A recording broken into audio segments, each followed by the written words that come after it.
12% das metas ameaçadas e 7% das metas com progresso insuficiente.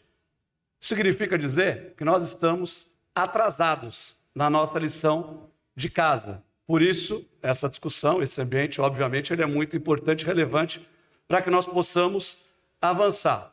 E no meu ponto de vista, nós precisamos fazer uma lição de casa, e muito foi falado, hoje, para que um ente possa acessar esses recursos, nós temos uma burocracia demasiada no nosso país. Fato é, os prefeitos que estão aqui, governadores, para obter um financiamento internacional, tem que se passar, fazer uma carta-consulta, passar na COFIEX, Comissão de Financiamentos Exteriores, depois você vai para a Secretaria do Tesouro Nacional, vai e volta 10 vezes, porque se vence uma certidão ao longo de um ano e meio, começa do zero o processo, depois você vai para o Ministério do Planejamento, depois você vai para o Ministério da Casa Civil, depois viu o Greca aqui, nosso prefeito, falando do nosso presidente do Senado, mas o lugar que vai mais rápido é na CAI, na Comissão de Assuntos Econômicos do Senado, porque no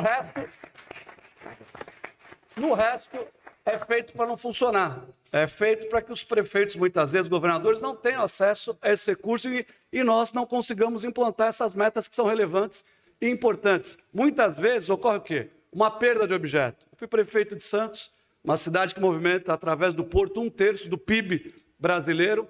Quando a gente caminha com o processo, ele leva mais de 1, 2 anos para se concretizar, perde-se o quê? O objeto, aquilo que foi proposto inicialmente para se executar, quando o dinheiro chega na conta da prefeitura ou do Estado para que a medida possa ser implantada, ela já não tem mais validade. Por quê? Porque o gestor buscou um financiamento, buscou uma fonte de recursos no governo do Estado, buscou no governo federal e perde-se o objetivo. E a gente sabe, Montoro, que é um grande municipalista, foi um grande gestor, um grande homem público, dizia que o cidadão ele não vive na União e não vive no Estado. Ele vive nas cidades, vive nos municípios. Os municípios têm uma capacidade de investimento no Brasil reduzidíssima, para não dizer inexistente.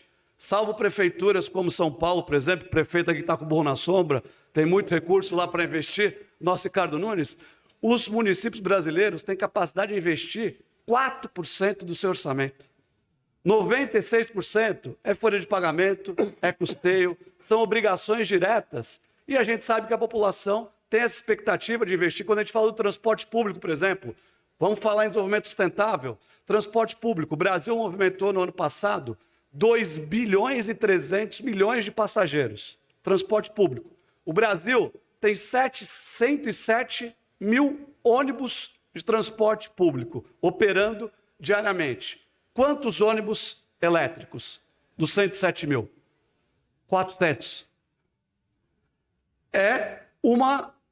Diante dessa questão, a gente fala aqui do hidrogênio verde, por exemplo, que é uma riqueza nacional. Nós vamos ter a oportunidade de ter o hidrogênio verde, por exemplo, como energia para os nossos ônibus, para o transporte público. Precisamos do quê? De recurso, financiamento, não faltam recursos aqui. Então eu vejo que nós temos que fazer uma lição de casa, que é essencial na desburocratização para que a gente possa ser mais eficiente na captação desses recursos e para que nós consigamos estar diante do mundo mais evoluídos em relação às metas que são fundamentais para 2030, para esse século, para que o Brasil possa, de fato, ter desenvolvimento sustentável, não com objetivo, não com uma meta, não no discurso, mas sim no aspecto prático, com medidas que possam fazer o nosso país avançar. E eu tenho certeza que essa transformação começa através dos municípios, porque é onde as pessoas estão, logicamente com o apoio dos governos do Estado, que são essenciais e fundamentais, mas essa revolução tem que começar. E o Congresso, obviamente, tem o seu papel nessa desburocratização para que essas linhas de financiamento, esses recursos possam ser melhor acessados e as políticas públicas implementadas, melhorando a qualidade da educação, melhorando a saúde, melhorando o transporte público e melhorando a vida das pessoas, que é o objetivo principal de quem está na vida pública. Muito obrigado.